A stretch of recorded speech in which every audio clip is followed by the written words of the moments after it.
Are you ready to transform your pool into a stunning oasis? At Mainland Pool Service, they're a family-owned business committed to keeping your pool looking pristine all year round. They believe that pool care should be proactive, not reactive, which is why their skilled team handles everything from routine cleaning to complex issues with precision. They prioritize clear communication and personalized solutions to exceed your expectations. Join the Mainland Pool Service family today and experience the difference their expertise and dedication can bring to your relaxation retreat. Contact them now at mainlandpoolservice.com.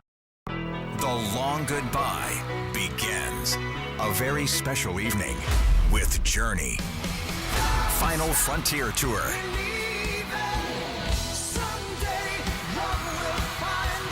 Journey.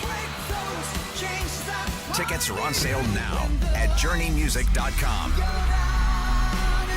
Your chance to say goodbye to the songs that changed our lives. Journey. Final Frontier Tour. Grizzlies fans, dunks, dimes, and no-looks are great on TV, but nothing compares to catching them IRL. And that starts with buying tickets at Ticketmaster, the official ticket marketplace of the Memphis Grizzlies and the NBA. Ticketmaster gets you to the game so you can catch every highlight in person. From seeing your favorite Grizzlies stars up close to hearing the squeak of the sneakers on the hardwood. Put that jersey collection to use and get tickets at Ticketmaster. There's no better brag than saying you saw it live. See you courtside, Memphis. Let's face it, there's a lot of trash talk in basketball, but the great teams let their performance do the talking.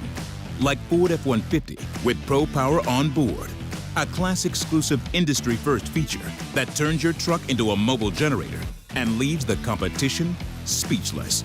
Ford F-150, official truck of the Grizzlies. Greatness starts here at your Mid-South Ford dealer. Class is full-size pickups under 8,500 pounds, GVWR.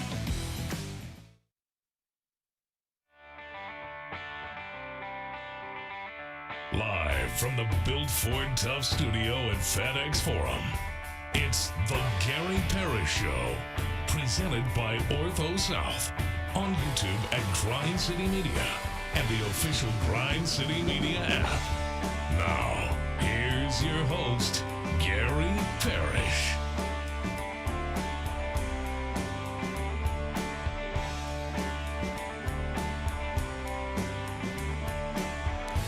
What's up, y'all? Good morning. Welcome into the Gary Parrish Show here on Grind City Media, live from the Built Ford Tough studio, right next door to FedEx Forum. I'm Lane Whitaker, sitting in for GP this week, and alongside CJ Hurt, who's sitting in for Bennett Doyle today, at least. We'll see the rest of this week. We have some plans. We'll see what happens.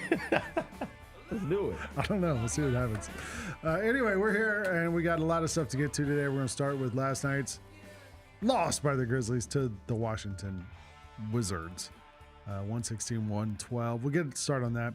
Michael Eaves is going to join us. We're going to get all through the NFL. We'll talk about playoffs, and all the different things that are happening there. We got 5 things, lots of fun stuff in there, starting with college football, and then we got some stuff to get you out of here for the weekend. So, CJ, how was your holiday? Oh, it was good. It was good. We saw family in Austin, Texas. My wife. They're from Memphis, but her brother and his wife moved to Austin 5, 6, 7 years ago. I can't remember. That was my first time in Austin. Didn't really get out into the city much. Next time I want to get out into the city. I was talking to him right before we left, and I asked him, like, it just dawned on me. Like, oh, this is Austin. Yeah. This is where them Longhorns be at. Yeah. You been to a football game? I was like, yeah, we went to one because we got tickets given to us. But those tickets are NFL prices. Like, they're more expensive than NFL tickets. Yeah. So I'm next time I go, I'm gonna try and get over to whatever their stadium is called and take a little peek in and see what's going on. I don't know what the stadium's called. I don't know. Longhorn Stadium? Is it Longhorn Stadium? Maybe. I don't know. But yeah, did that. Got some cool stuff for Christmas, socks mostly. Darrell Royal. There we go. Yeah. But don't they play on like Ricky Williams Field?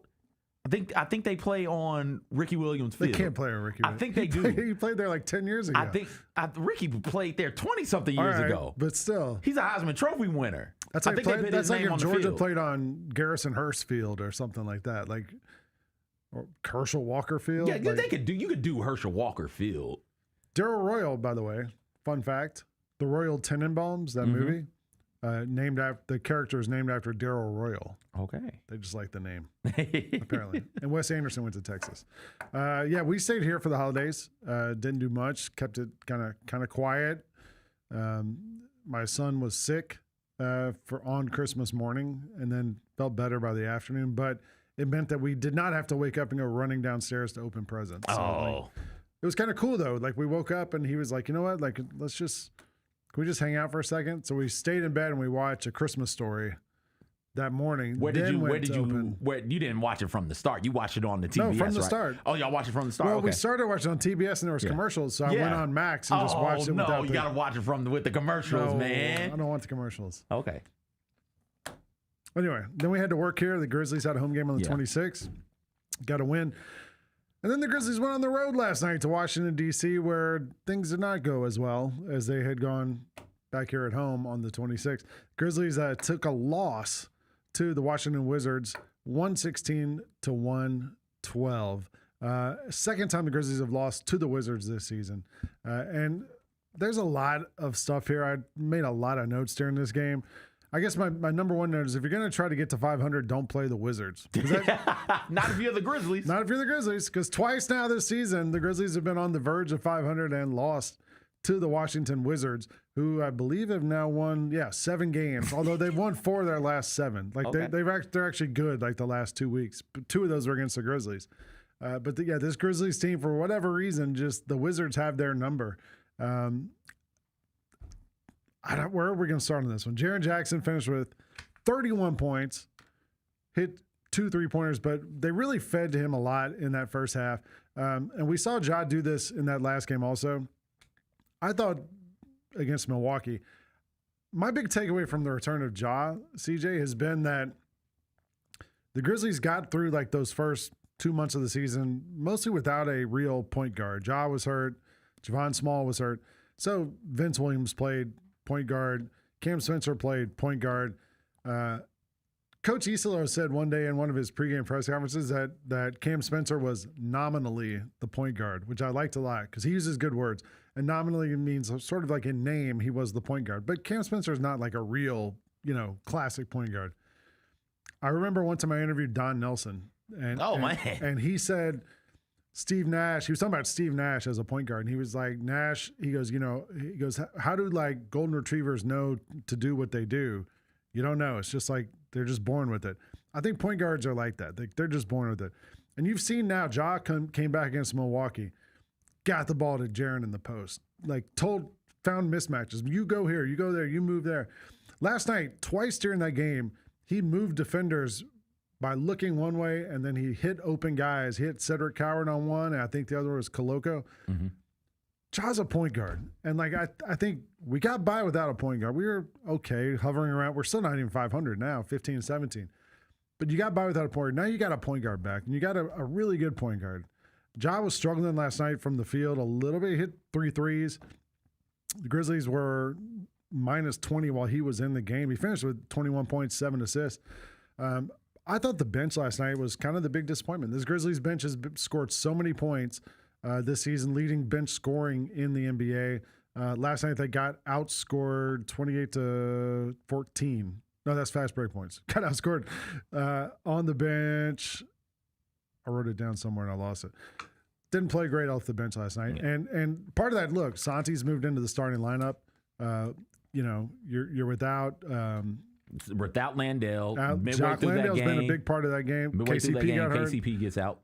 So there was a lot of things there that didn't work out for this Grizzlies team. Second chance points. Wizards won 23-12. It's kind of brutal. I mean, Lane, you don't have a center. Yeah. You think about who the Grizzlies. Santi started at center. All right. Think of the 3 centers for the Grizzlies. Edie is out. Landale is out. That's your starter and your backup. Brandon Clark would be your other center. He's out. And he's out also. So now you're in a situation where Santi has to slide over and play center. All right, fine. When Santi leaves, who's the backup center? Christian Koloko has not been terrible. Like, Christian Koloko has been good. I actually, you know what, like, his best skill is? He doesn't want the ball other than to dunk it. Yeah. Like, he there was one play last night, he caught it at the elbow and looked terrified. He started looking around. He didn't know what to do. He threw it to Ja. Just get out of my hands. I don't want the ball there. Like that's what you want from your center playing next to him. He also, when Coloco's in there with Ja, he is just hunting a screen. He looks for Ja. He runs over there and sets a screen. Like, even Ja's waving him away. He does it. He's going to go set that screen and roll to the basket every single time. And I think it was Brevin mentioned this last night too. Like, Coloco can catch it. Like, we've had a lot of centers come through here who you hit the ball. The worst place to pass the ball is in their hands. It'll hit the hands, just bounce out of bounds. We had our turn on the Bismack Biombo train a couple of years ago. Coloco can catch the ball and do some stuff with it in the post. He'll finish for it. He missed a dunk last night, but he'll generally finish. Doesn't want to shoot threes, doesn't want to do anything. But he's sort of limited to those things, so you can't get 40 minutes out of him. But I mean, if he maybe can, 20. You need somebody to rebound. You need much better contributions rebounding the basketball. And unfortunately, with 3 of your top 3 centers out, it means that you're not going to be getting the rebounds from that particular position. So who do you get it from? The guards and the wing players, the perimeter players have got to be coming over the top. The bigs, Jaren and Santi, have got to do a much better job of boxing out. Santi ended up with 10 rebounds. Jaren ended up with 8. Yeah. They've got to do a much better job of boxing out. And then those perimeter players got to come over the top and grab the ball on the defensive side. Grizzlies got out-rebounded 54-43. And what was it? How many offensive rebounds did they get? 15, it actually was 15 to 40? 10. Like they had 5. They had 15 offensive rebounds. Grizzlies had 10. Yeah. 28 points, second chance points. What was 28 second chance points to like right 23 second chance points to 12 for the Grizzlies. Okay. So almost doubled the Grizzlies second chance points. And then you throw into the equation that they didn't shoot the ball particularly well from 3. Your best 3-point shooter is Cam Spencer. Your second best one is Jock Landale, though. And so if you're without him, you're going to those struggle. Guys combined for 0 3-pointers. Yes, that's not going to be. It's going to be hard for you to win games like that. Jock Landale being out hurts a ton. The Grizzlies shot 9 for 32 on threes. The Wizards were 8 for 33. Like, the Wizards are just as bad as the Grizzlies. But you need an advantage somewhere. Well, and the Grizzlies didn't get an advantage what killed anywhere them was the free them. throws. Like, the Wizards shot 24 out of 25 from the free throw line. Mm-hmm. Grizzlies were 17 of 21, which you're like, hey, that's not terrible. They only missed 4 free throws. You lost by 4 points. Yeah. You know? And that was I want to see what happens longer term. I was thinking about this last night. I thought about it again in the Milwaukee game. There was a lineup in the third quarter where you had Ja and Cam Spencer in there together. Mm-hmm. And that's like 2 guards not known for their defense. What do you put out there with those guys that covers them, basically, that lets them kind of be aggressive on the perimeter? If somebody drives, they got somebody behind them. And I think they're trying different things. There was a lineup last night. I tweeted about it. They had Cam Spencer in there with 4 huge guys. He had Cam in there with Coloco, Jaren, I think it was Santi, and another big, Omax. And you're like, oh, that's kind of interesting because Cam's not going to stop anybody on the perimeter, but if they get by him, you got 4 dudes you got to get through. Yeah. I assume we see some combination of those 3 guys with him because it's normally Jaren or Ja on the court after that starting stint. So one of those guys is going to be out there, but then you don't get the 2 of them again until like the end of the game usually, or maybe the start of the second half. Yeah. But there's got to be some way right now with Zach Edey out that you can cover for those guys. And I wonder when Zach comes back, whenever that is, how much does he cover for all that on the perimeter? Does it matter who you have on the court if you have Zach Edey behind you blocking shots and grabbing rebounds, because doing all these things we're talking about? Yeah, because it's simple if you're on the perimeter and you're talking about 2 guards and Ja and Cam, who not known for their defense, and they're also smaller. Yeah, like those are 2 smaller guards. Having Edey back there means, hey guys, just get into them and pressure them. Be in the passing lane, try and get deflections, try and disrupt their offense as much as possible. Do your best to keep your guy in front of you. But if they get by you, be ready to get to the corner on rotations, or be ready to get wherever you got to be defensively on the rotation. Because that shot's not going up if Zach Edey is back there. That shot's not going up if Jaren is back there, and God forbid is Edey and Jaren. They're going to be looking to kick it out and swing the ball around. And that helps those 2 out tremendously. Without Edey in there, even if you get into a scramble situation, it's like, okay, great, we forced them to take a tough shot. Who's coming over the top to get the rebound? Yeah. You don't have to worry about that with Edey. You don't really have to worry about that with Landale. They're both bigs who can rebound. But now that you've got Santi and Jaren and Glocko playing that big for the Grizzlies, it's going to be a struggle to rebound. It's going for individuals to rebound. It's going to have to be a team thing. If you want to see, if you want to get some minutes on this team, if you're Gigi Jackson, if you're Omax, get some boards. You got those guys combined for one rebound last night. They played 28 minutes. You got to be able to rebound. Yeah. And I'm not sure how much. Gigi had 9 the other night against Utah. He had 18 and 9 last week. But this is part of the development of Gigi, right? We want to see him get better at different things. I talked to him. He didn't come into the league as this. No. He came into the league. You were just throwing Gigi the ball, saying, raw thing. Go one-on-one and get a bucket, get some points. Yeah. We're going to lose this game anyway. Just go score. See, show us what you got. And now you're trying to develop into this thing. I talked to him at shoot-around the other morning before that Milwaukee game. And he was saying, going to the G League, it's sort of different because, he's not going down there. When he goes there, they ask him to score. They want him to get buckets. Then when he comes back to the Grizzlies, that's not the role he's playing. So it's a little bit kind of a strange thing where he's trying to figure out what to do, how to take advantage of that. I love the way he's been playing with the Grizzlies on this return because he's getting the ball and just going to the basket. Yeah. He's not settling for those 3-pointers, those step backs, all that. He took one last night, but for the most part, he gets the ball, he goes to the basket, and he's looked pretty good. Down the stretch, though, last night, the last 7 minutes of this game, the Grizzlies were looking for some buckets. They were trying to get stops. The Wizards had 2 unks. They had Chris Middleton and C.J. McCollum. Old man game. And those guys were just taking turns one-on-one. They'd get you one-on-one, a couple moves here, there, mid-range, boom, score, or get to the free throw line. The Grizzlies didn't really have anyone who could get you that basket every single time. And I was watching the game, I was like, just get a stop. We need one stop. And they could not get one stop. Those 2 unks were just killing them down the stretch.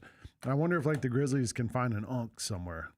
I mean, the person who you can get the ball to John. John's usually reliable and dependable he's not in the clutch. No, he's not. The unk was out. Part of the reason that bench unit struggled KCP, was because Uncle KCP wasn't in the game.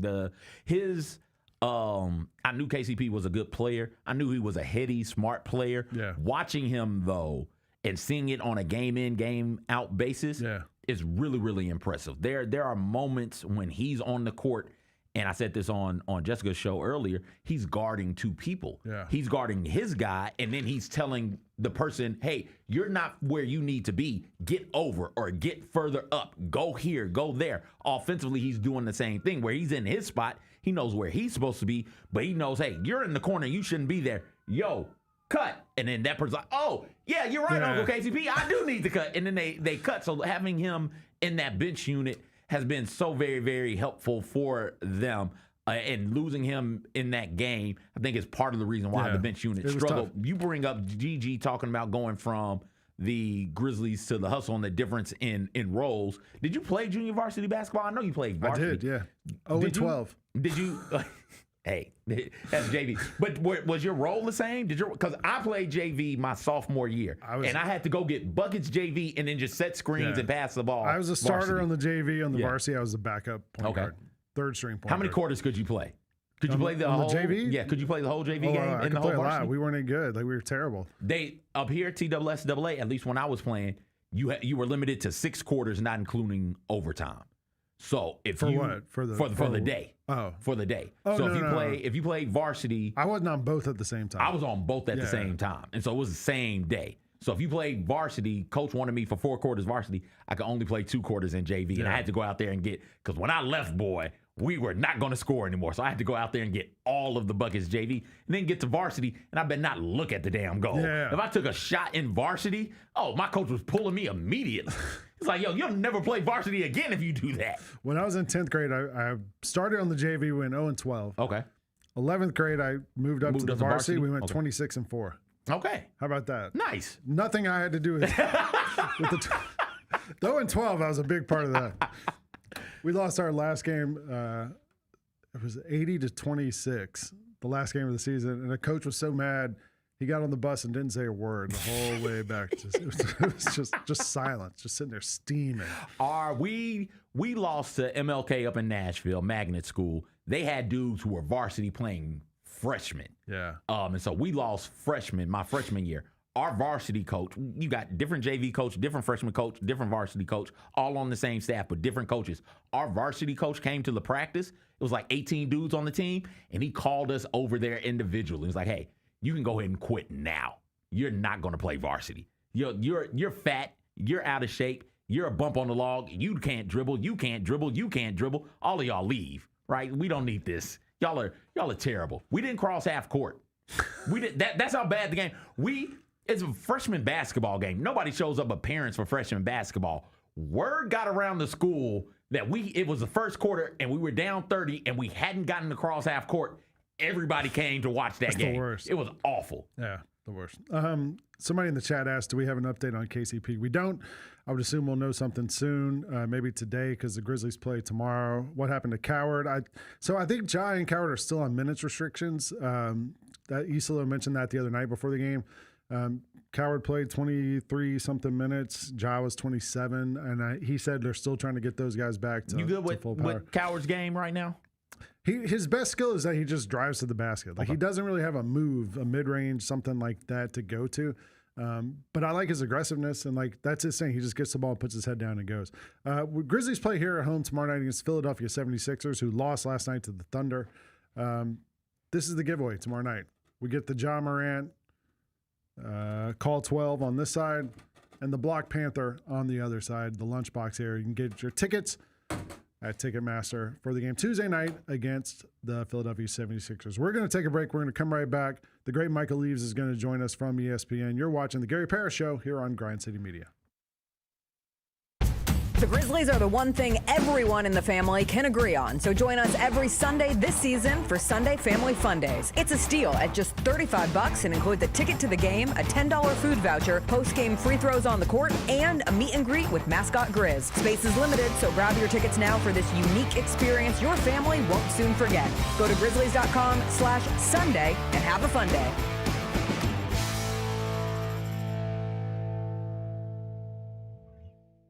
The world needs B2K.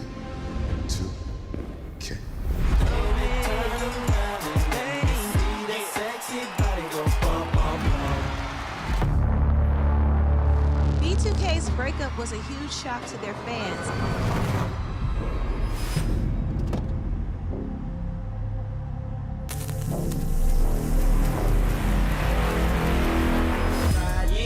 Boys for Life Tour. Nate Bargatze. Look, I say a lot of dumb stuff. I try to keep it in front of large groups. Seems to go better that way. Big Dumb Eyes World Tour. When you say something dumb one-on-one, it's a lot for that person. I'll say it, then I can just feel that they feel the weight of my life on their shoulders. Tickets and info at NateBargatze.com. Don't miss the Big Dumb Eyes World Tour. Nate Bargatze. Memphis. Monday Night Raw returns with non-stop action, unmatched energy, and the superstars you love.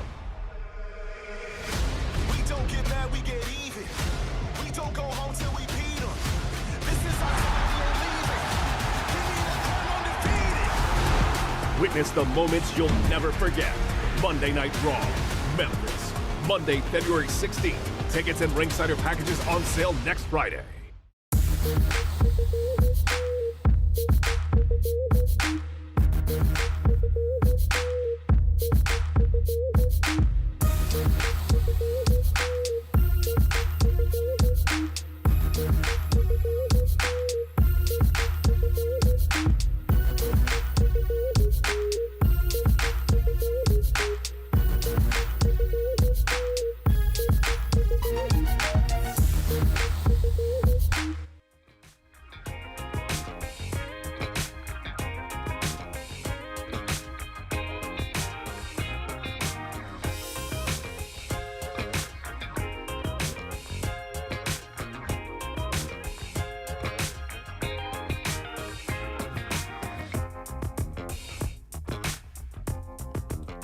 What's up, y'all? Welcome back to the Gary Parrish Show here on Grind City Media. Lang Whitaker sitting in for GP. CJ Hurt with me today.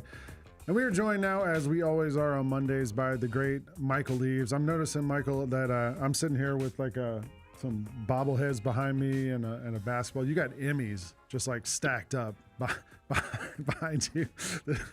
There's some sort of disparity here, I believe. But how are you, man? I'm good, man. I have nowhere else to put them. And here, but here's the deal. Literally, what do they do? Like, once you get any type of trophy, I don't care what it is. Like, what does it do besides just be in the way? It's something to dust. I mean, it's like a glorified paperweight. I'm not trying to disrespect, awards and stuff, but once you get the trophy, like, what are you supposed to do with it? Just sit it up here like this? Like, yeah, I don't know. I don't know. I got nominated for an Emmy a couple of years ago and lost. And so for a long time in my bio, I had Emmy losing whatever. Not Emmy nominated, Emmy losing. Because I lost. I didn't win the Well, everyone loses. Only certain people get nominated, though. I guess. What's the most random trophy you guys have from an adult? I've got a power walking first place trophy from when I was in undergrad, and I still have it. I don't know. Wait, that's a thing? I guess. I got Tuskegee it was, Michael. I got a trophy for working for the Grizzlies for 5 years. Oh, that's random. I got one that may not be so random, but it is a trip. Hold on one second. All right. He's got something he's going for there. So this... Whoa! Is that the Ryder This Cup? is from the DJ Khaled golf tournament last year when I finished in second place. This is the second place trophy, right? The second place trophy. What? Yeah, so this year, my team came in second again. Don't tell Khaled this, but I left it in Miami. Because I think it was actually bigger than that. I'm like, bro, that is not getting back in my golf bag. So. I like that you just keep that one on the floor next to your desk. Well, technically it's on the bottom shelf, but my wife put it up there, and I'm like, babe, I don't know what to do with it. She would not. She was with me last year. She would not let me leave it in Miami. She didn't come this year, so I left it in Miami. Did you just carry that with you through the airport and on the airplane? No, I put it in my golf travel bag. Oh, okay. All right. Yeah. I mean, what do you get if you win the DJ Khaled golf tournament? A pair of Jordans or something? Bigger damn trophy, I guess. Oh no, you get more than that. Everybody gets a pair of Jordans. Everyone who plays in a tournament gets a pair of Jordans. Oh, okay. And then I forgot what the first place team won this year. Like, I won second last year. We got a Jordan golf bag. It was pretty dope, which I don't need, so I gave to a friend. All right. I forgot what they won this year. I didn't win, so I didn't care. All right. No, I don't blame you. But that's an awesome trophy. Great pull from you on the fly there. A lot of NFL stuff to talk about from yesterday and last night. Heck of a game to close out the night, that Niners-Bears game. The Niners get the 42-38 win, and then we get the schedule for this weekend, which I think, is that a new thing, announcing the schedule after the game last night? Like No. We've been doing it for a while. Yeah. All right. I don't know. I'm a college football guy. And I'm a Falcons fan, so, you know. They actually stole it from college basketball, by the way. Yeah. So you know how, like, after Selection Sunday, you had the team, then they announced the game times. The NFL started doing, once they changed the scheduling to where they could flex all those games onto Sunday, right, for the last week of the season, then they started doing the exact same thing. Just adds more, a reason to talk, anticipation to the week. They kept saying, like, we're going to announce the schedule. And I was like, well, we already know who we're playing, right? Like, with the schedule, we know the schedule. But you don't know what time. We don't know what time. That's what matters. And they stagger them, right? Yeah. I'm really excited to see that Falcons-Saints game at 1 instead of 4. Some of these games don't matter. But ESPN has a couple of good games this weekend. You get that NFC South game between the Panthers and the Buccaneers. We'll see who ends up winning that one. And then you get that Steelers game. Steelers and the Ravens on Sunday. Also on Saturday, ESPN has, who is it, the Seahawks game? I think it's Seattle and 49ers. I haven't seen the schedule as much as you have. It's Seattle 49ers on ESPN on Saturday. Some big games coming up this weekend. The Niners have been through a crazy season this year with all these injuries. Everybody's been getting hurt. They're still in the mix here for the 1 seed in the conference going into next weekend. Like, how have the Niners done this? How are they still, like, relevant in the middle of all this? In some regards, I don't know. Because we have not talked about them the way we've talked about them in years past, and they're a much better team this year than they were last year, and they got way more conversation. I think with some of those injuries, we sort of, for lack of a better term, left them for dead. Yeah. But they were far from dying. They were nowhere near being on on the deathbed. Yeah. Like, they were there, and they just kept winning games and winning games. Even when Brock Purdy was injured, you still had Christian McCaffrey. They're just really good, and you got to give a lot of credit to the job that Kyle Shanahan has done, for sure. But yeah, they win. They're the number 1 seed. It's that simple for them. And we've been talking about this team because they've been in the Super Bowl the last few years, getting to that point to win another one. But then I don't know what it is. Like, just this year, though, we were like, nah, not them. We were trying to say that the Rams were the best team in the NFC this year. They're not even the best team or second best team in the division. But, 4 weeks ago, we were saying they're the best team. But all credit to the Niners and Shanahan in terms of what they've been able to do so far. Eagles squeaked out a win yesterday, 13-12. Sounds on brand for them. Against the Bills. Like we're talking about best teams in the NFC and all this. Like, are we just kind of like not looking at the Eagles? Are we tired of the Eagles, or is this like maybe there's something there? I think people are tired of the way the Eagles have played this year. Yeah. As a defending champion with all the talent returning, everything they had. It almost felt as if, all right, we've won a Super Bowl. We know the regular season only matters so much, so we're going to get to the playoffs and become the Eagles again. That's what it feels like has been their attitude. I'm sure that's probably not the case, player for player, and definitely not from Nick Sirianni's standpoint, but that's what it feels like from the outside looking in. So you're like, well, if you don't want to be the great team that a lot of people think you have the capability of being, then we're going to like just ignore you a little bit as well, and like prove to us that you are the team that won the Super Bowl last year, because this variation of you guys this year has been anything but. Yeah, another great team, and ESPN's Dan Wetzel, our friend, wrote a great column about the Patriots. And he was like, not only are the Patriots good, but they might actually kind of be likable now. Let's not go too far. Well, I don't know. Yeah, again, as a Falcons fan, like I have strong feelings about the Patriots, but they are kind of fun to watch. Like, it's sort of a whole different thing now. And they've you thought, well, Tom Brady leaves, Belichick leaves, it's going to be a while. They're going to rebuild. Like, the Patriots are really good right now. Yeah, they really are. Mike Vrabel, Coach of the Year. Drake May, strong candidate for MVP. Yeah. And that's the thing. Like, the reason so many people hated New England, not because they were so successful, but also because Bill Belichick was just so insufferable at times, especially his public persona. Yeah. And Mike Vrabel's not that at all. And so he gives you no reason to root against him, where Bill gave you every reason to. And give it up for Drake May, because he came into the league and they were like, oh, this is the guy that Belichick thinks is going to be as good as Brady. And he wasn't when he started, because no one is. And then you're like, well, he's not that good. Well, sometimes you just need better coaching, and not just from the position coach, but all the way around, whether it's the culture, the organization, what have you. And Drake May has that now, the way he was getting with Belichick the last couple of years. And you're seeing that all come to the top in terms of, if you are that talented, we put you in the right position, we'll see if you can succeed. And he's absolutely done that. But it's not just Drake May. All due respect to him, this roster is better than it's been the last year or so, for sure. Yeah, and you're talking about like unlikable and like going from unlikable to likable. Tom Brady to Drake May, to me, kind of going from a guy who's like, all right, can we just get rid of this dude? And then we get into this guy, Drake May, who's fun and young and figuring it out on the fly, and he's good. And yeah, I mean, I MVP is like just something you never would have thought of heading into this. Like, you just don't even know Drake May's the quarterback, and now like he's in that discussion for MVP. I mean, it's a feel good story, and it's kind of strange. Yeah, I mean, look, they haven't won this division since before COVID, right? Yeah. Just think about the time vacuum that was. But that was Brady's last year there in New England, and since then, we haven't even considered them an option to win the division, including this year.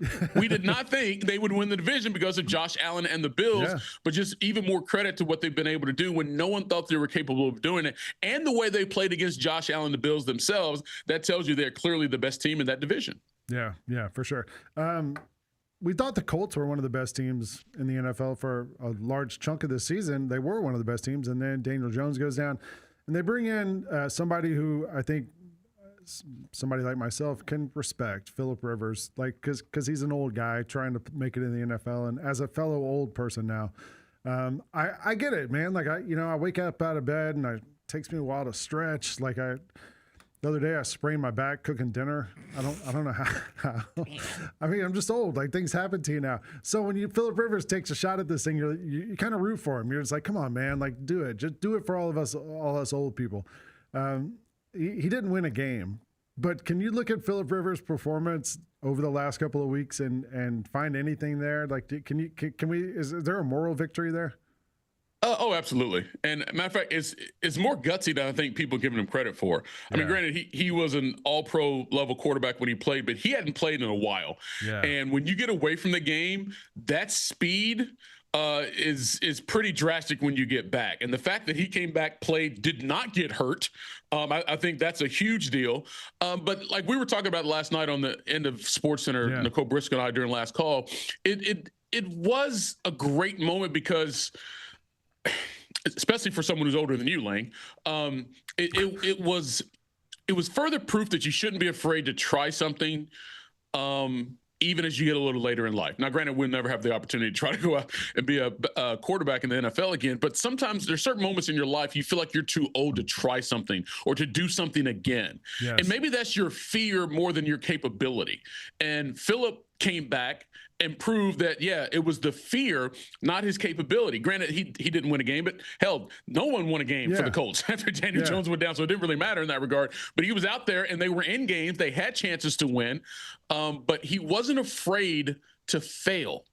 And I think so many people can take that lesson. If you're looking for a New Year's resolution going to 26, don't be afraid to fail, because usually it's the fear that is going to be worse than the failure itself. That's an awesome point. But I also feel like sometimes it's just like I know my limitations. You know, like yesterday, my son had basketball practice yesterday, and one of the kids was like, "Hey, we only have enough to play 3-on-3. Mr. Whitaker, can you jump in here?" And I was like, "No." I'm not, because I know that is called self-awareness. Yeah, like I've done this a long time, and I've seen people tear their Achilles stepping off the curb and doing things like that. And I'm like, I know where to draw the line. The Raiders lost again. Max Crosby sat out, and the Raiders they were also without Jeremy Chin and Brock Bowers. Max Crosby not happy apparently about not being allowed to play in that game, but the Raiders look like they're on pace for the number 1 pick in the draft. Mm-hmm. Who's or the Jets in the mix too, I guess. But who's the number 1 pick in the draft? Is it going to be Mendoza from Indiana? That's my guess, I think. You know, I don't know, Lang, and I hate it sounds like a cop-out, because if you are the Raiders, yes, okay, what do you think you need that's going to put you over the top for the next 5 years? If it's a quarterback, is the top quarterback in this draft that guy? Because the position may be the issue, but the answer may not necessarily be in the class. Right. And I think it's what teams have to understand when it comes to the draft. And I think because there's so much pressure at the top of the draft order to make these picks, that I think sometimes teams kind of lose sight of that. Right. Yeah. Like, yes, we need this position filled, but is this the best option, or is this the only option we have available here? And that's 2 different questions. And I think you have to always say this about life. You have to know who you are. You have to know who you're not. Right. And oftentimes when you're trying to change a direction, you have to be more concerned about who you are not than who you are, because that can dictate your next move. And I think for the Raiders, they have to understand where they are in this league right now and what's more important for their, not just their short-term improvement, so fans, feel engaged, but also what's going to give them the best long-term success to get out of this position where they're not having to play games late to see if they're going to be the number 1 pick or not. Right. All right. So we got 1 week of regular season left, and we get to NFL playoffs. Like, if you had to give me a pick right now to win the Super Bowl, who are you rolling with? Oh, wow. It's a hard one. Look, I was talking about the Rams earlier. For some reason, I don't know. I kind of feel like they have all the things necessary to do it, because they've got a quarterback who's already done it, and that goes a long way in those moments. Where I just think if you put them up against anybody and they've got to score, I think I'd put it on Matthew Stafford over those other quarterbacks, including Jalen Hurts, quite honestly, with this particular year, this particular team.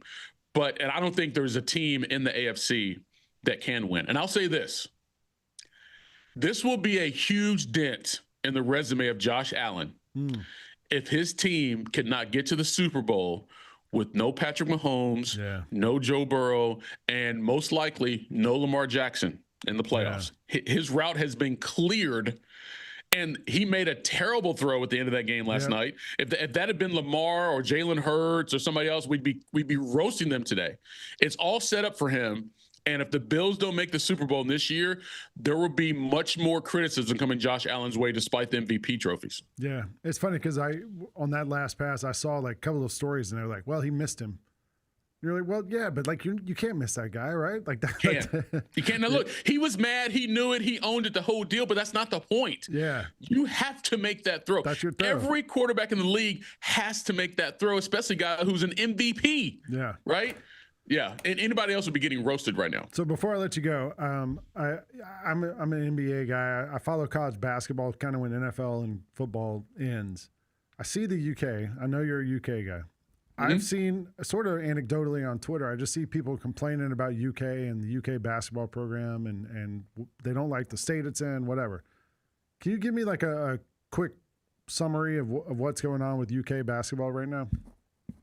They're not winning at the rate that Kentucky fans expected them to based on last year. Okay. And that's unfair because in college basketball now, every team is different year to year.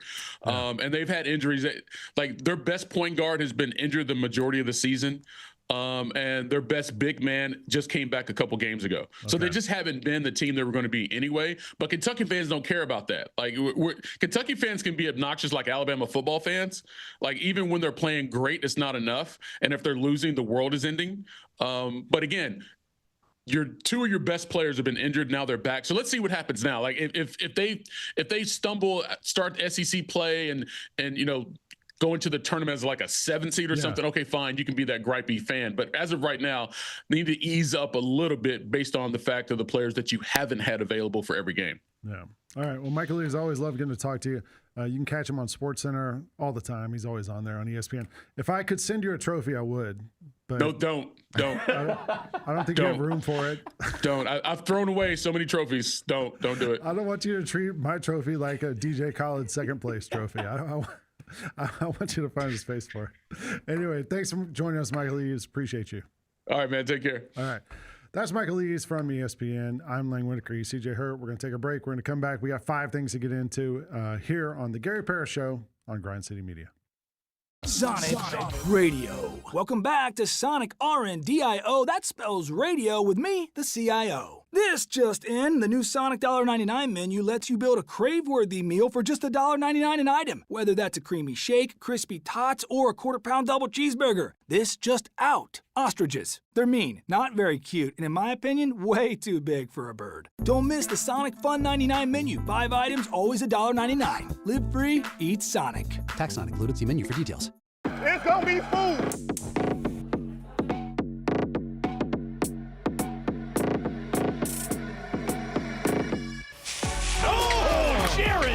Support your Grizzlies by voting for them to the 2026 All-Star Game. Oh, eating with the big swat on the deck, floats it up, off the glass and in. Cedric Power, yes sir. Vote now by going to Grizzlies.com/All-Star.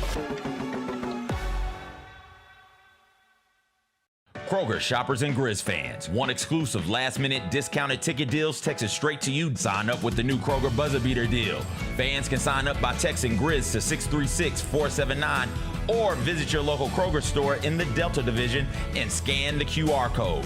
By signing up, you agree to receive recurring automated promotional and personalized marketing text messages from the Memphis Grizzlies. Consent is not a condition of any purchase. Message frequency varies. Message and data rates may apply.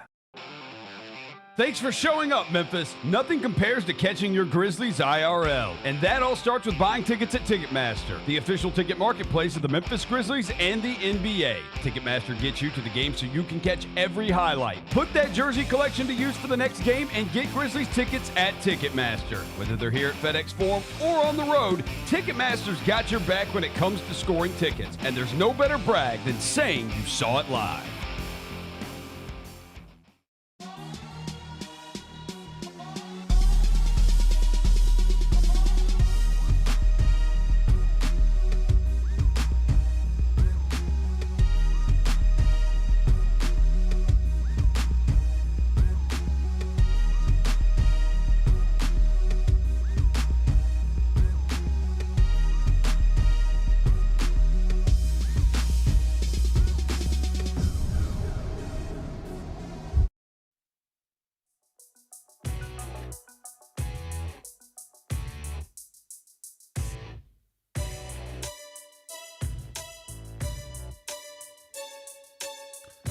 Orthopedic injuries can be unpredictable, unforeseen, and unscheduled. And OrthoSouth understands this better than anyone. Since injuries don't make appointments, you don't need to either. OrthoSouth welcomes walk-ins during the weekdays, on evenings, even on Saturdays.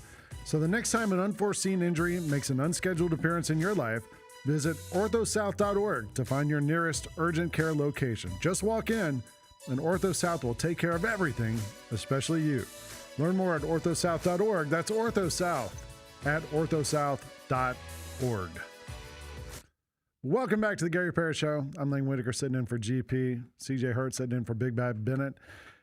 And we've got 5 things to get to. Number 1. We got number 1. CJ's trying to figure out Bennett's system over there. Which I got it. Oh, you got it. Yeah, I got All it. right. Yeah, you just hit that. Number 1. Number There it is. Oh, my mic. What I got to figure out is how to turn my microphone on. I got the buttons, though. The button is this one right here. Thanks, Kyra. Number 1. Thank you, Kyra. Kyra is number 1. She is number 1. She is. All you right. know what you don't want to be? What? Number 2. Oh, we can get to that later. Yeah. All right. Number 1, we're going to start with college football playoffs. You mentioned Christmas earlier in our holidays, what we did. Mm-hmm. My son wanted this dunk basketball goal for Christmas that, like, I've seen it on Instagram, and it's got like a video screen in it. Okay. So you can like watch the NBA app while you shoot baskets on it. And, Oh, okay. Like, it's got a screen inside it. He thought that was a big gift he was getting. I also gave him tickets to the Sugar Bowl. Nice. Let's go. So he and I are going to drive down to New Orleans on Thursday to go see Georgia beat up on Ole Miss in the Sugar Bowl on You're confident. Thursday night. I feel pretty good about it. Okay. But there's 4 games coming up this weekend. We've been waiting all week to get to these games. Friday, I guess is it Thursday or Friday? The 31st is the first game. 31st is Wednesday, isn't it? So Wednesday night, we get Miami at Ohio State to start it off. Miami is a 9.5-point dog in this game. Okay. I've seen a lot of stuff this week from Miami players saying, like, no one believes in us. They're kind of buying into that whole thing. I kind of feel like I would go with Ohio State minus the 9.5 in this one. What do you think, CJ? Like, I don't think anybody's going to score enough in this one to beat the other one by 10. Yeah. I think 9.5 in this game. With Miami these held two, Texas A&M to what, 3 points last week? These two are really, really good defensively. Some of the top. You asked Michael Eaves about number 1 overall draft pick. Who is it? Who will it be? Yeah. It could be one of the defensive ends out of Miami. I saw a mock draft today, and they had Caleb Downs going 10th overall. Okay. And I was like, Caleb Downs to me is like maybe the best college player defensively. I know he's a safety, but like he can kind of play anywhere. So you've got studs on defensively on the Miami side of things. You got studs as well on the Ohio State side of things as well defensively. And I would be willing to if we were doing the odds couple with the Monday morning, we're in the studios. I would pick it, and I would pick the under the total in this game. This is the Orange Bowl, correct? Over under is 42.5. Yeah, under that. Yeah. Somebody scores 20. Me personally, I mean, Ohio State has all those receivers. Like I kind of feel like Ohio State has all those receivers, and they scored 10 points against Indiana. Yeah, and I think this Miami defense is comparable to what I think Indiana's defense is better. I think Indiana is the best football team playing right now. But Miami's defense is comparable to that. If somebody scores 20 in this game, that's going to be your winner. Yeah. Whoever scores 20, I don't think I expect it to be like 13, 17, something like that. It's going to be fun. The first game on January 1st is Oregon at Texas Tech, and the line has moved in this game in the last couple days. It was Oregon minus 1.5. Now it's minus 2.5. Over under 52.5. Give me the over. Yeah, you think so? Nobody's getting stopped in this one. So the one thing with Texas Tech, right, is like they've blown everyone out this year except when they lost that one game to BYU, right? But who'd they lose to? Texas Tech lost one game this season. It wasn't anybody good. It was Arizona State. Arizona State. Yeah. But Texas Tech has blown everyone out, and there haven't been a lot of games where Baron Morton, their quarterback, has had to play the whole game. So the question is, if they're in a tight game, what happens? Are they able to respond? Are they able to win in close games? The line is 1.5, 2.5, so it suggests it's going to be a close game. Yeah. So you got to find out what's going to happen. And I kind of trust Oregon more in that situation than I would at Texas Tech. I also give the nod from a coaching standpoint to Lanning up in Oregon, and he's got some impressive wins. He's got some. Doesn't he have a Big Ten championship? I feel like he has like a Big Ten title or something like that. He got one. He got one last year. He beat James Franklin in Penn State. Right, yeah. So like he's won some big games. So he doesn't have the same the same. I mean, big he won game national stench. titles with Georgia as a defensive coordinator. But as a head coach, he doesn't have the same stink on him that somebody like James Franklin had on him. But he also hasn't won. It's a little stink. It's might not be stink. Yeah. It's not stank, but there's a fragrance. It's not stank. It's stink. There's a fragrance coming from him that he is emanating right now. Yeah. And getting a win against this Texas Tech team, getting to the semifinals of the CFP would do a huge job of washing some of that stink up off of him. Some of that fragrance. It's not a stank, but you smell something around him. It's like, hey, against when you aren't the most talented team, when you aren't by far and away the most talented team on the football field, can you win that game? Because we know you can beat everybody who's lesser than you. But can you beat a true peer? And a peer not in the sense of the way that a power conference team is a peer. Because let's be honest, Cal is in the Power Four. Sure. They're not a peer of Oregon. UCLA is there. They're not a peer. USC, as great a season as USC had, they're not a peer of Oregon. Can you beat a Georgia? Can you beat a good Texas Tech team in the playoffs? Can you beat Alabama? Can you beat Ohio State? Can you beat Oklahoma, that's a playoff caliber team? Can you beat a Miami, that's a playoff caliber team? Can you beat that team? And this is we're going to find out some interesting things about landing in Oregon. I feel like Indiana's sort of in that same boat. Indiana's different, though. Indiana's playing Alabama. Indiana's favored by 7 in that game, over under 48.5. Indiana's a little different because they just beat Ohio State. Indiana is really different because Oregon has a history of being good at football, and Indiana has none. Indiana is not supposed to be this. Indiana is terrible. So Indiana, to me, is playing with house money in a way that none of these others are. Maybe Texas Tech. But Texas Tech isn't as bad as Indiana. Yeah. Texas Tech is a middle of the pack sort of power team. Indiana is a bottom of the barrel.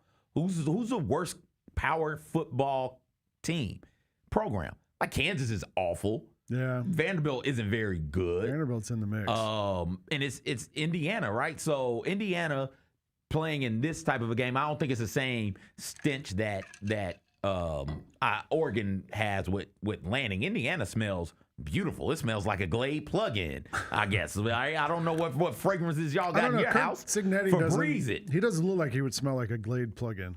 What he look like he smelled like? He's a man. Signetti is a man. He smells like wood or something like that. Or like a forest. Yes. Oh, yeah.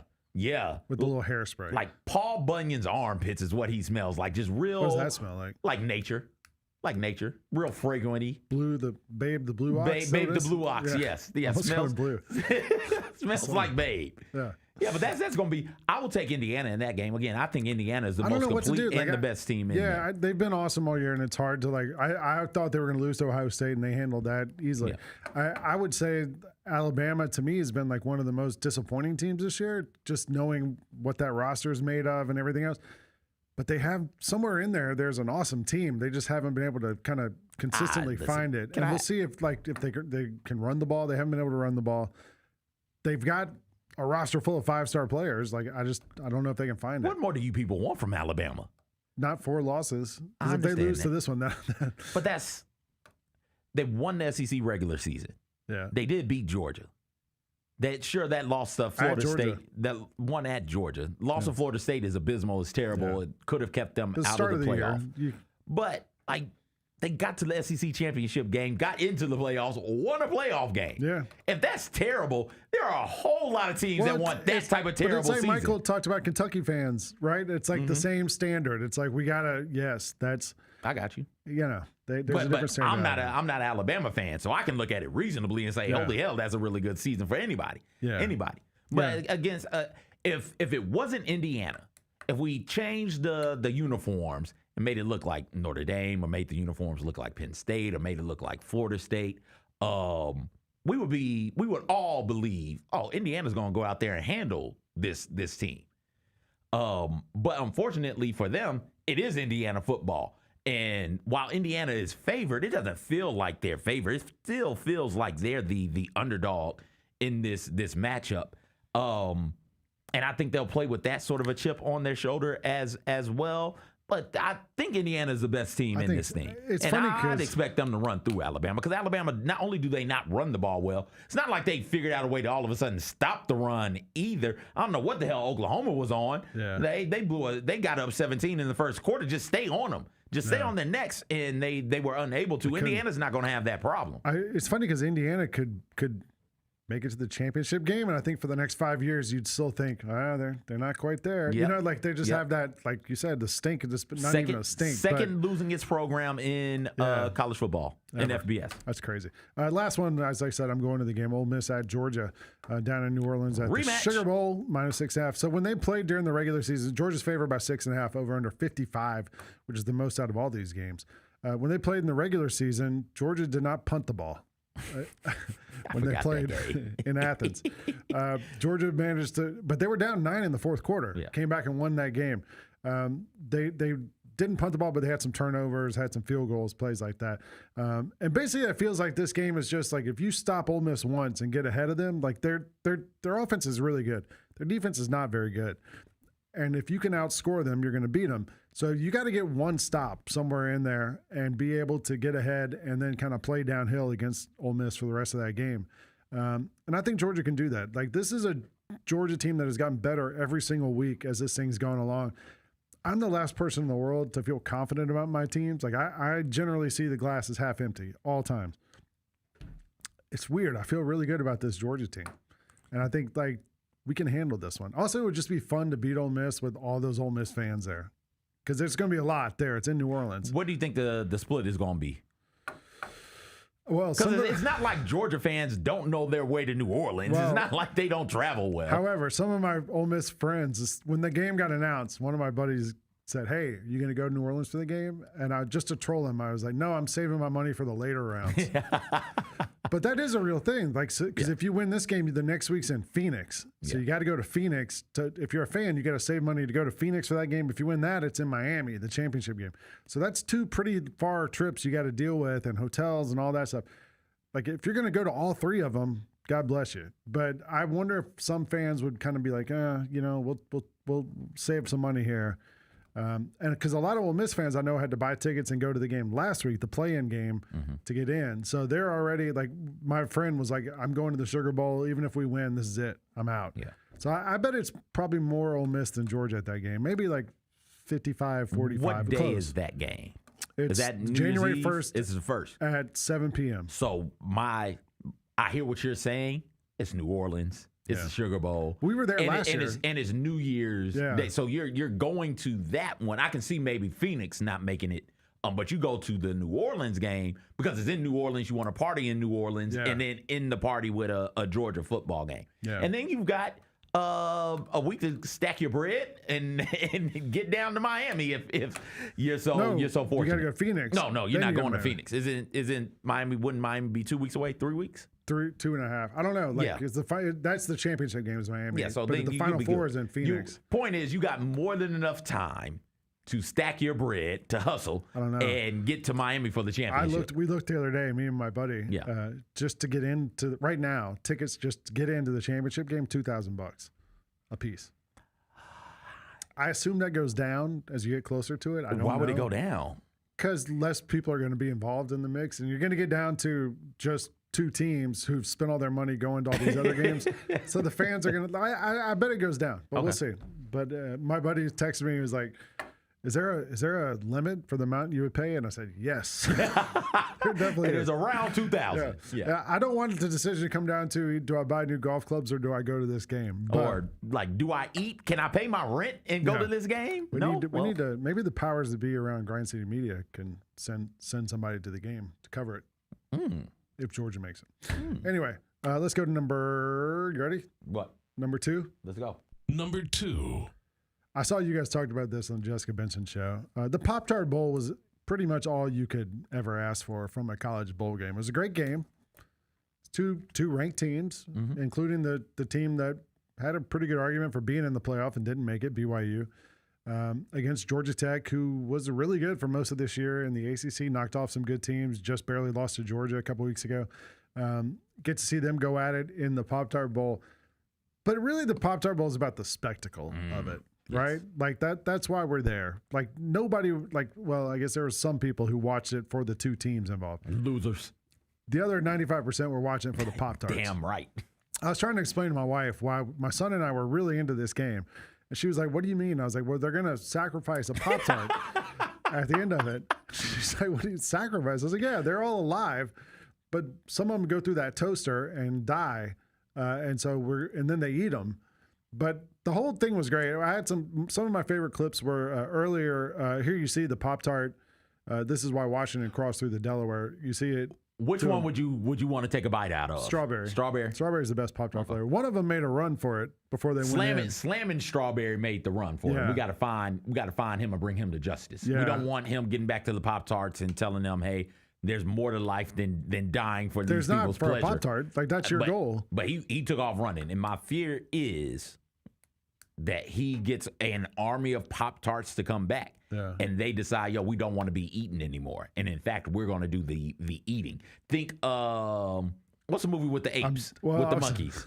Planet of the Apes, but with Pop-Tarts. I was just looking up Sausage Party. Have you ever seen that movie? Yes. With Seth Rogen? That's a great movie. But yeah, some of the hot dogs can't wait to die. That's their thing. They want to get eaten. And other ones are like, no, these are self-aware Pop-Tarts. Mm-hmm. There was a moment in the game where Georgia Tech had a chance to win it at the end of the game. They're marching down the field, and Haynes King throws a pick in the end zone. The Georgia Tech mascot was disconsolate on the sideline. He was comforted by some Pop-Tarts. First off, that's great. Second off, what a use of disconsolate. Thank you. Yeah, the Pop-Tarts helped him cheer him up, made him feel better about himself before the Pop-Tart was sacrificed. And we saw the Pop-Tarts go into the toaster, get cooked. 2 of the 3 went Literally, in. yeah. One of them jumped off and ran away, and there's some sort of hint that that's a continuing storyline for next year. Then the Pop-Tarts were eaten by the players alive. The most amazing thing was Kalani Sitake, the BYU coach. The way he num that Pop-Tart. He ate a Pop-Tart in like one bite. No. Which I think we have a clip of somewhere. But Kalani Sitake just went after that Pop-Tart and took it down in one. I read this article about the whole Pop-Tart Bowl and the marketing behind it. Here you go. Look at that. Just come on, man. That's unbelievable. He could coach my football team any damn day of the week. He might, the way Michigan football team is going. Well, Michigan got a coach. Yeah. And he signed a big extension because of LSU. The trophy having 2 slots for Pop-Tarts. Yeah, the trophy. We just talked with Michael Eaves about trophies. Yeah.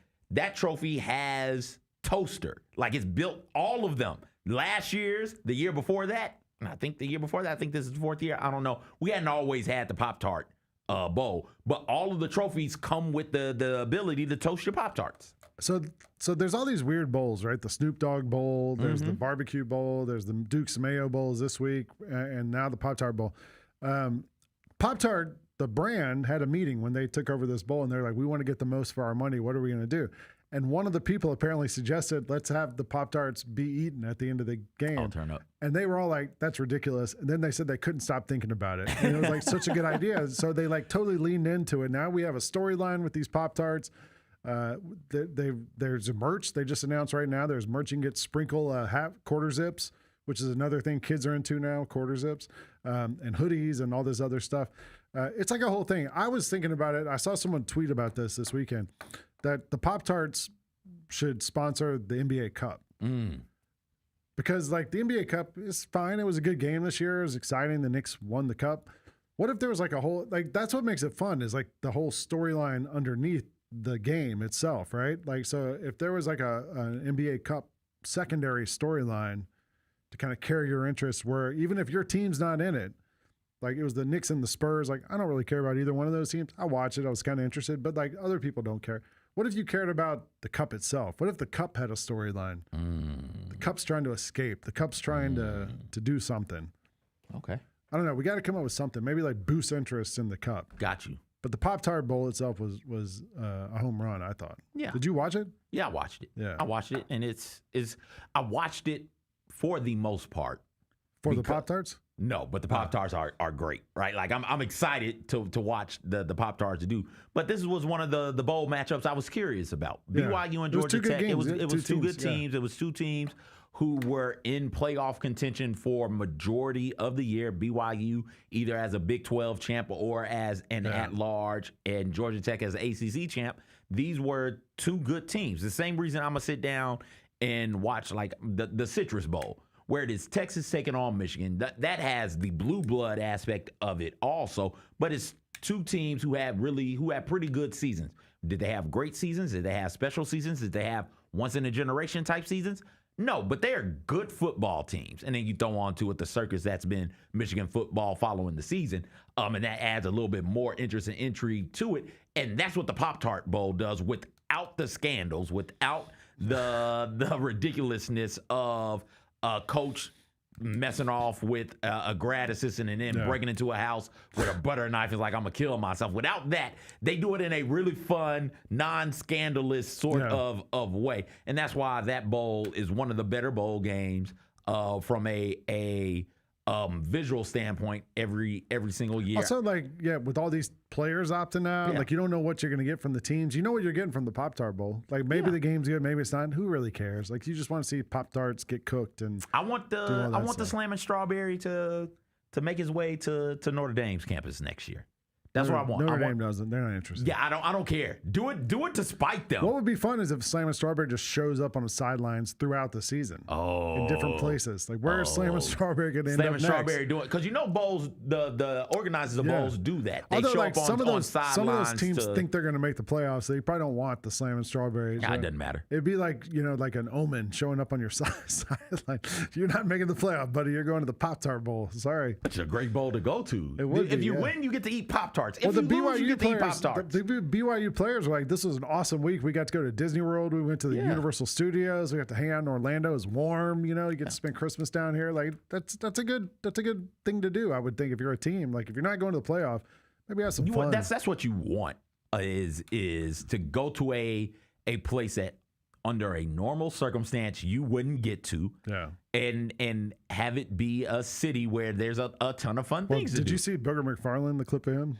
Oh, yeah. Saying they basically went to Magic City. It was like his thing when LSU made it to the bowl game and he had a per diem to spend. He blew it all. Yeah. And he got some lemon pepper wings. Yeah, of course. But college football, I saw that stuff and people were like really excited to talk about it. It's like, hey, whoa. Did we forget about Miami and Florida fighting outside the strip club? That's college football. That's what it's about, baby. Let's go. That's what it's all about. That's what fighting outside the strip club. Yeah. All right. Number 3. Number three. 2, 3. Number 3. Number 3. I thought I had it. I don't. Clearly, I don't. Guess what? You can be in the NBA and go back to college now, apparently. Because this has happened now a couple of times this season. Most recently, it happened over the weekend when Baylor was able to bring in Najee is his last name. James Najee, a 31st overall pick in the 2023 NBA draft. He's a 7-foot center from Nigeria. He was granted immediate eligibility as a midseason addition and now has 4 years of college eligibility. He played professionally in Europe before all this, and now somehow is allowed to play college basketball. Tom Izzo is all upset about this. But he's not the first one. There's a couple of other guys this season who have gotten eligibility. Some guys have actually played in the G League and now are able to play college basketball again. And the quote from Najee I thought was interesting. He said, the quote was from Thierry Darlan, who was the guy who had actually played in the G League and now is playing for Santa Clara. And he said, to be honest, I never saw myself being back in school. But the NBA is the goal. That's what I'm here for, trying to get more experience, trying to get better. And maybe if you're a guy who's not getting a lot of reps in the G League or not getting a chance to improve, to get better, college gives you a better shot at that because you can play more minutes. I guess it depends on the competition you're playing. Probably wouldn't be as good. There's been a lot of outrage about this. Like I said, Tom Izzo is upset. He said some of the coaches have texted him and they're all furious about it. I wonder though, maybe this is good for the NCAA. Do you think so? When the G League came around and people were like, oh, they're going to start poaching guys. They're going to get these college kids, Scoot Henderson, these kids who instead of going one and done, are just going straight to the NBA and getting minutes in the G League. Maybe now the NCAA can poach them back. They're paying players, right? They give NIL money to give these guys. Maybe you can make the case, hey, come here and you're going to play. You'll get a chance to play. You'll get some eyeballs on you. The games are going to be on big networks on TV, more so than you would be in the G League. I wonder if like this in the long run isn't a bad thing for the NCAA. I'm just confused about what makes somebody ineligible at this point now. Anything that makes Tom Izzo upset, I'm a fan of. let me be clear. I'm not saying he's wrong either, though. Izzo revealed he received this is from a Fox Sports article. Okay. Izzo revealed he received a text from, quote, a very famous, a great coach. That sounds like something Trump would say. He was very famous, a great coach. He said the coach told him, what we've done in the NCAA has been an absolute travesty to me. Who do you think that text was from? Got to be Coach K, right? Got to be. Because immediately that's where my mind went. He didn't say active coach either. Izzo says that if he predicted, if polled, maybe 5 to 10% of D1 coaches would agree with these changes. Yeah. Because there's just one more thing for them to deal with. Yeah, like they didn't get into this. And also, I don't understand who's eligible. I think it's not. guys. So from what I can tell, it seems like it's guys who didn't play in the NBA. It's just G League experience. But you got drafted. You got an NBA paycheck. But you didn't play in the NBA. Okay. Like so from what I mean, this is just me looking on the outside, but it looks like it's all guys who've only played in the G League. So now I can get, well, again, I don't want to get too far into the particulars of it, but my mind immediately goes, okay, cool. I'm a rising sophomore. I get drafted 40th in the NBA. I go to the G League, see if I can make it. And then I come back and finish out the rest of my college career. Can I do that? So according to The Athletic, by NCAA rules, athletes must maintain amateur status to compete in college sports. Right. Which we all know like that's never really been the case, and now it's really not the case because these guys get paid. Basketball athletes have to hit 3 criteria to make a case for college eligibility. 5 years or less removed from your high school graduation. Okay. So you have to be a certain age. You have to be an NCAA qualifier out of high school, so you had to have the grades coming out of high school, and you didn't enter the NBA draft. So you could get drafted without entering the draft. Without entering the draft. Okay. So, which means like some guys who have looked at this and thought maybe I could take advantage of this on Twitter this weekend. Dwight Howard suggested maybe I could go back to college now. He's outside of the window. Yeah, he's more than 5 years since he graduated from high school, and he got drafted. And he got drafted. He entered the draft. Yeah. So there's a couple of things that, I mean, most of these guys are just kind of fringe NBA prospects anyway. Guys who were drafted, guys who they thought they needed a couple of years development, whatever, to make it into the NBA. Although like James Nagy was the 31st pick. Like that's, one pick away from where Brandon Clark got drafted. So maybe he's not that far away from it. But it is interesting. And I wonder if it is good for college basketball long term. Like you can compete with the G League. You can't say the G League's poaching our guys. All right. I mean, the G League grabbed Scoot. The G League grabbed the Thompson twins, right? I think they were overtime elite. But wasn't that a part of the G League? No, it's different. Okay. OTE is its own thing. I only know about that because I have a 13-year-old. Like kids love the OTE. I thought the OTE. It's separate than the G League. It's similar to it. They played a certain number of G League games. But either way it goes, that's the caliber of athlete that those leagues are taking. Yeah. Like you're grabbing the 40th pick in the NBA draft. Like I don't know if it's going to keep stars in college basketball, and that's what drives the sport of basketball is stars. Yeah. So I'm not sure about that, but it is fun to see Tom Izzo and others upset about it. Especially if it's Coach K and Tom Izzo that's upset. I do it just for that alone. You know what college basketball needs is some dude who's like an NBA coach, who's like just tired of the NBA grind and 82 games, all that, to go to college basketball and just treat it like an NBA team. You got a salary cap. You got this money. I'm going to go sign this guy, that guy, this guy. Build some sort of culture there. Because right now it just feels like a free-for-all. Like, I mean, Gary's probably the better person to talk about this than me. It just feels like Michael mentioned earlier, like the teams are different every single year. Like there's no cultures really there for any team. If you could go there and establish something and get guys to buy in for more than 1 year, 2 years at a time, spend your money the way these guys are, develop some guys. Like it feels like there's sort of an opportunity there for somebody. As soon as they decide to start doing legitimate contracts, multi-year deals. Well, they're doing with it in players. football. Like Georgia's suing the guy who left to go play on Missouri, the defensive end, because he had signed a contract for X amount of time and he allegedly didn't stay there for that amount of time. You know, like so. Football teams have started to figure that out. I think that's going to make its way to college basketball too. Number 4. Let's get to the NBA, the actual NBA, because there were some things over the weekend, CJ, I wanted to get your reaction to.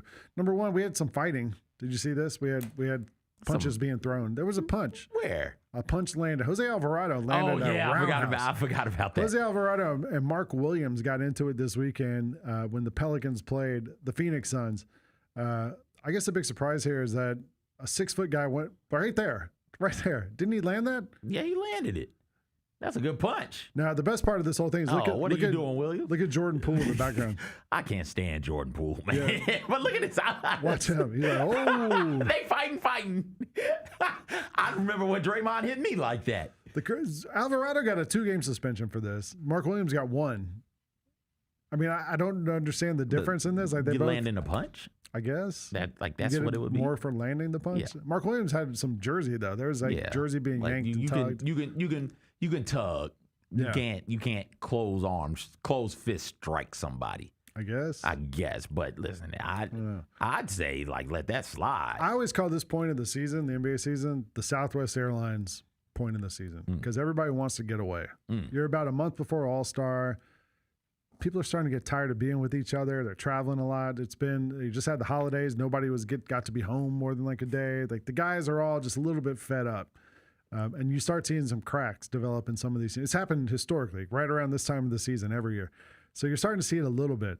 Giannis came back for the Bucks, luckily a night after they played the Grizzlies. And they got a win against the Chicago Bulls. And at the end of the game was out of hand. Giannis was still in the game. He did this. I don't know if you saw this. Threw down the windmill. This one. Yeah. The Chicago Bulls were not happy about this. Yeah, no.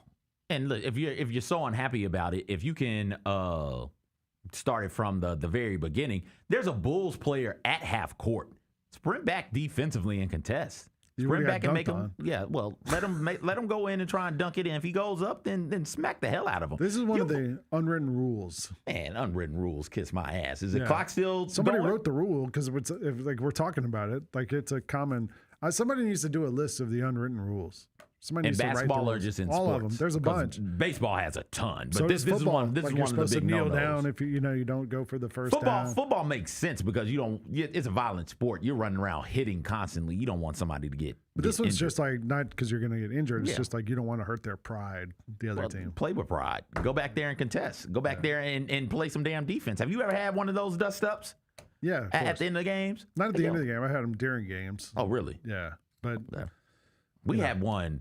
We almost shut an AAU tournament down. Yeah. I was like sophomore year. Somebody went up and decided, hey, this is because you're a sophomore. And if you're a regular person, you're not really capable of dunking in the 10th grade. And it was a regular person AAU type tournament. And he went up for to try and 1-2 get up. And I was like, oh, okay. I see what this is. Fouled the hell out that man. And we came from the stands, baby. It's like, all right, what we trying to do? Because y'all know what it is. You know you're not supposed to do that. And I'm the type to go back and compete. And all I'm saying is, if you are the Bulls, go back there, and the second he tries to go up, wrap him up and place him on the ground. I bet he won't do that against you next time. And then, like, once everybody realizes the game is over and we start clearing benches, let's fight about it. You're that upset about that? You lost the game. It was clear you were going to lose the game. Around. You're upset about it like that? We don't got to chit-chat. We're all in the same place. You're that angry? Swing on somebody. Let's go. Let's make something pop. I had a summer league game when I was in high school, and I was in... Oh, summer league is the best place for those to happen. It was 10th grade going into 11th grade. Yeah. And I got knocked down by the other team's point guard, and the guy stood over me, or some guy on the other team stood over me for a second, and all of a sudden I saw him go flying off. And I was like, what happened? And one of my teammates came over and like took the guy out and then helped me up off the ground. And I was like, you're my guy now forever. Forever. Shout out Keith Minifield. Took care of me that day. Anyway, yeah, that happened the other night. And then after that game, I don't know if you saw this clip.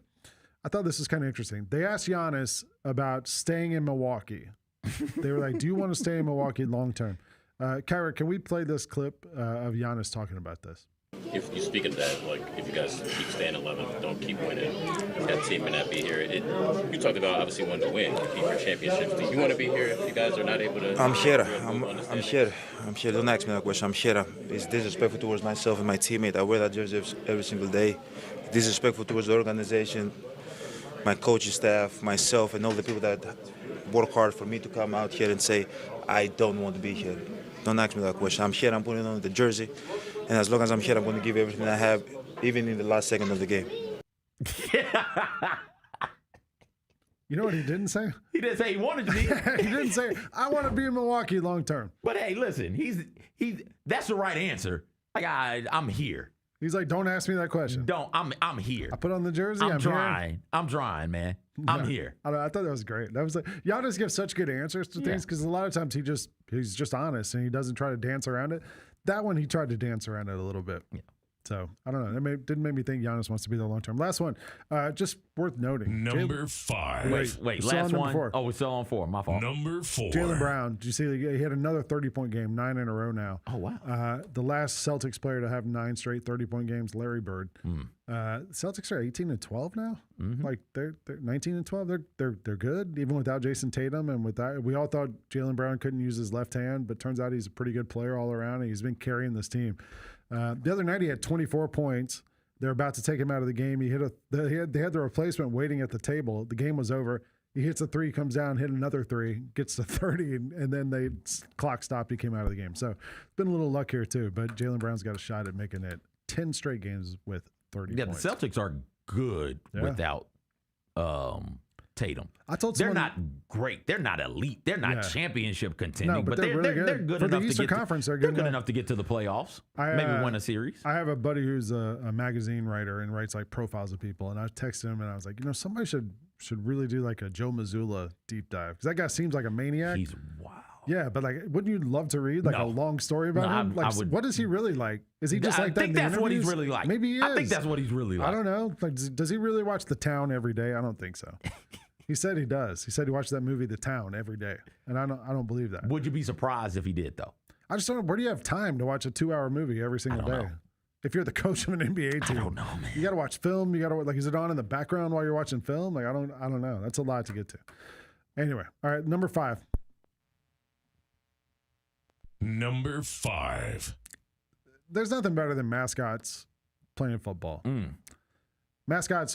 Maybe mascots number 2 in that list of great things. Mascots are right below it. But seeing mascots play football to me is a whole nother level. And this weekend in Nashville, we had a football game of mascots versus children, which is also a pretty good thing too. The mascots aren't really wearing pads and helmets and stuff, but they do have on mascot costumes, which I know must offer some level of protection. The children were wearing full football uniforms, helmets, pads, all that stuff, and they got after it. Let's start with this first clip, Kyra. This is when the rivals were happening, and Grizz, our good friend Grizz, was there alongside Split, who was the mascot for the Savannah Bananas. They just jumping kids in the tunnel. They got in it with kids. Grizz was throwing luggage. The kids were fighting back. Grizz wasn't having it. He was trying to help out. Oh, man, this is good stuff. You also just put the mascot on the ground. It's more of you than it is. Whoa, that's some good pops right there. Grizz ain't having it. Get out of there. The one thing I'd say about Grizz, and I don't want to no spoilers. I wouldn't mess with Grizz. No. Just knowing some things I know about Grizz personally. First off, he's a bear. True. Second off, that wasn't even regular Grizz. That was super Grizz. Yeah. No, that was regular Grizz. Yeah. Okay, no, that was regular. Just knowing some things that we have the access of knowledge about. I wouldn't mess with Grizz. That kid messed with him and got his luggage thrown away. Then the game started. Grizz was laying kids out. Yeah. There's clips of this. Does Grizz have any college football eligibility? That's a good question. I think. I'm sure he's removed from. He went to college, high school. I would assume. I guess. Bear College? I guess so. Yeah, what college do Bears go to? There's a couple of good plays here of kids. Oh, my goodness. Here comes. There he is. Got run down from behind. Oh, your boy Blooper was there. Yeah, Blooper's part of it too. Yeah. There's some good moments. Straight off the edge. Got to do a better job blocking. Didn't get that edge rush blocked properly. The kid should have changed the protections maybe by split. Split came through there. Got to do a better job blocking that. This is the play where Grizz comes through and just lays out this kid. This is a great tackle by Grizz. Good job. Get it blocked up. That's good blocking right there. Hit the hole. Lower your shoulder. No, sir. Got to keep your feet Wiped moving, out. man. That was a good form tackle by Grizz. Well, did you see Grizz? Grizz actually was the running back, I believe, for the team. I didn't know he was running back. Here's Grizz running the ball. Oh, toting the tater. You love taters. I love me a good tater toter. It's good to know that Grizz is a toting mascot. He's a bear that can tate the toter. Tote the tater. Yeah. There we go. We have a clip of that, I believe. There he is. There he goes. Oh. He took out the Predators bear, I think, from behind. He had a limp. That's not funny. I know it's not funny, but it is like a football play. Good hustle right there. Good wrap up right there. The worst part is the mascots aren't wearing pads.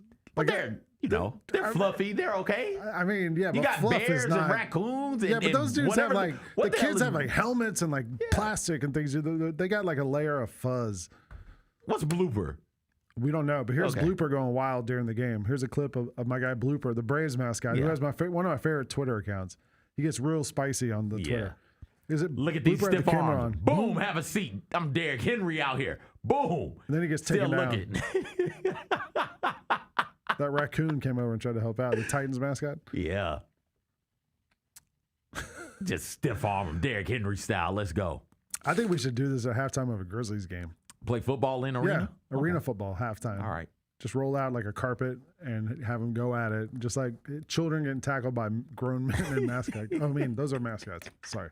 Grown men mascots. No, grown male mascots. Grown mascots. Yeah. Yeah.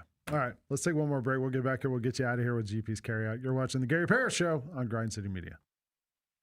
Thanks for showing up, Memphis. Nothing beats catching your Grizzlies IRL, and nobody knows that better than you. So next time you want to hit up a game, Ticketmaster's got your back with tickets to every upcoming matchup. Whether you're catching the Grizzlies at home or on the road, you'll find tickets at Ticketmaster, the official ticket marketplace of the Memphis Grizzlies and the NBA. Keep putting that jersey collection to use and get Grizzlies tickets today. There's no better brag than saying you saw it live. See you courtside again soon, Memphis. Watching the Grizzlies is easy with FanDuel Sports Network. If you have cable or satellite, you're all set. Find us on your channel lineup. You can also use your TV provider login to watch games on the FanDuel Sports Network app. No cable or satellite? Subscribe directly to FanDuel Sports Network online. You can also watch on Prime Video by adding a FanDuel Sports Network subscription. Not sure where to start? Visit FanDuelSportsNetwork.com to learn more. The only thing better than Saturday Night Hoops is when it comes with an exclusive Grizz hoodie. Every Saturday this season, $60 gets you a Grizzlies ticket and a limited edition Grizzlies hoodie. 4 different hoodie designs dropping across 4 Saturday games. Not sold anywhere else. Don't miss your shot to collect all 4 designs. Grab your tickets and gear up now at grizzlies.com/Saturday. The heaviest metal credit card of all time. Rumored to be one of only 18 in existence. Plated with the very same tungsten that forged the International Space Station. And wielded at business dinners like a samurai sword. It's a classic corporate power move. But the real power move? Having end-to-end visibility on your most critical shipments. FedEx, the new power move. Now that's the new edition way. I feel like there's another level we can take it to. What you think, Mike? 2 steps ahead of you, Slick. What's good, bro? What you doing, man? I'm in. Woman, you don't even know what I'm getting ready to ask you. Here's the vision. All 3 of us on the same stage every night. Gonna be crazy. No barriers, no separation. It'll be like 9 kings and a queen. The next level starts now.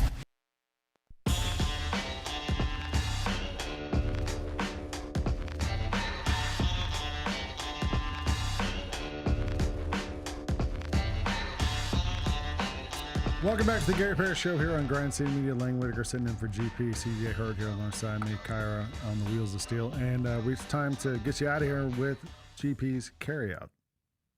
It's time for GP's Carryout. One final segment filled with stuff to take with you. It's not everything you need to know, but it's most of it.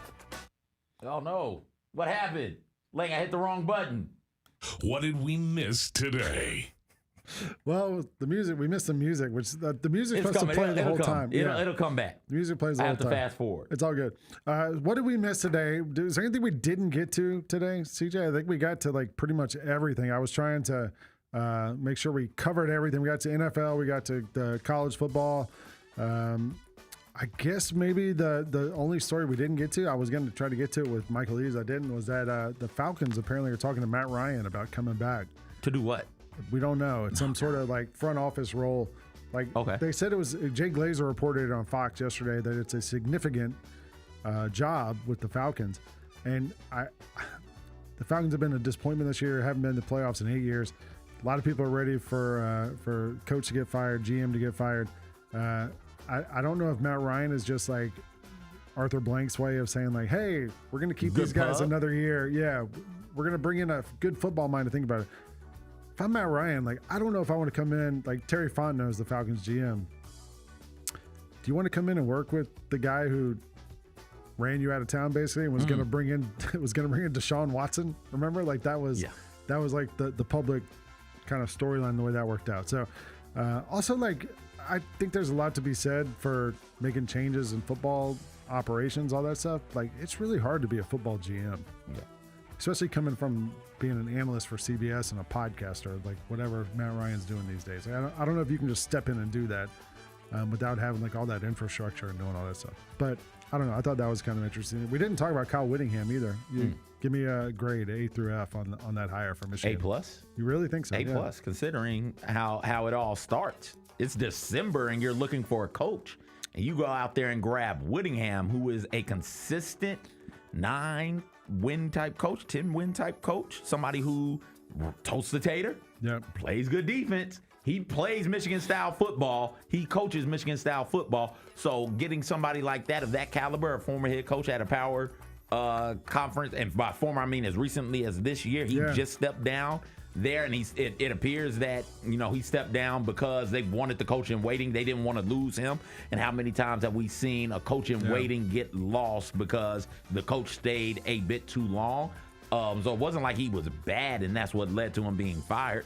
No, you did your due diligence. I'm assuming you called a bunch of people and said, hey, tell us no, because you're the guy we want. And after they all told you no, you went out there and got somebody who is beyond adequate and is a step up from the coach that you had. Like Whittingham is a better coach than what Sharon Moore was. So I always thought Kyle Whittingham, he kind of looked like the Golden Bachelor, handsome older man. Yep. Maybe Sharon Moore can go on The Bachelor now. Listen, if they got enough white women for him to stalk, knock himself out. That's TMI. All right. Well, we know it. What do we miss today? Now let's go to the next one. Biggest game. What's the biggest game tonight? I have a buddy has a child who's in my buddy's in one of those survival NFL pools, right? Yeah. There's like 6,000 people in this pool. It's a huge pool, $100 to get in. The winner of this thing wins tens of thousands of dollars. Okay. He's letting his kid pick the games. He's in the final 8. The kid is. He's got tonight the Rams against the Falcons. And I was like, man, he picked the Rams. And I was like, clearly that looks like the choice to make. The Rams are, in the mix for a number 1 seed here. This is exactly the type of game the Falcons win.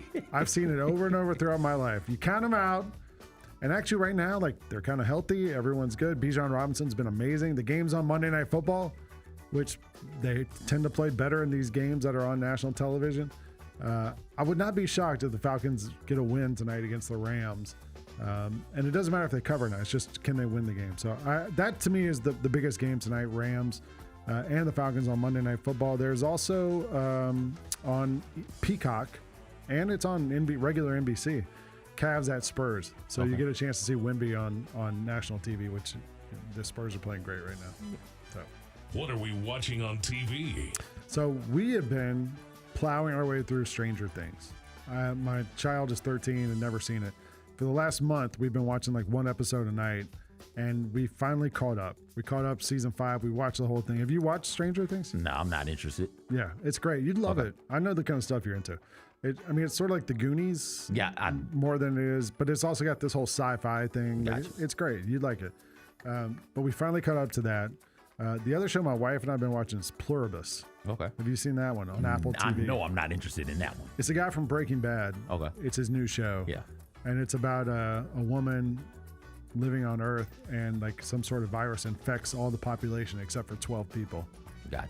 And the 12 people are trying to figure out what to do. It's not necessarily a nasty virus. Like, it just makes people all kind of happy and hive-minded, but like she doesn't understand it, and she's trying to figure it out. So that's what have you been watching? Gosh, I ended up watching a couple of stand-up specials over the break. I watched the Chappelle one, the new one. I watched the Chappelle one, and which was great, by the way. Mondays, Ali Sadiq is on YouTube. I watched that one. He's hilarious. Yeah. It's really, really good. We're making our way through Big Bang Theory. Again, it's a rewatch, so we're just making our way through that. I told you that I'm doing the rewatch of The Office with my son. Yeah.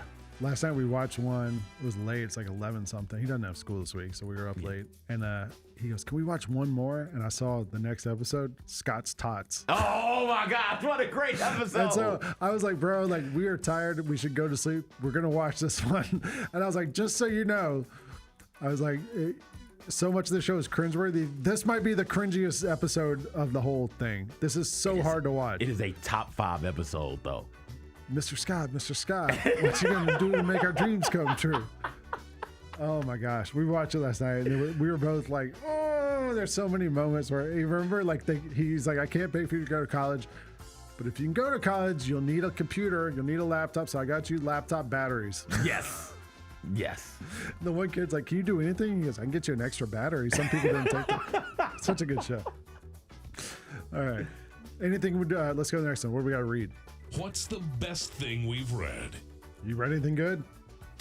For Christmas, I ended up gifting myself Batman: The Three Jokers. Ooh. And so it's a comic book series. It's Batman, obviously, Joker, obviously.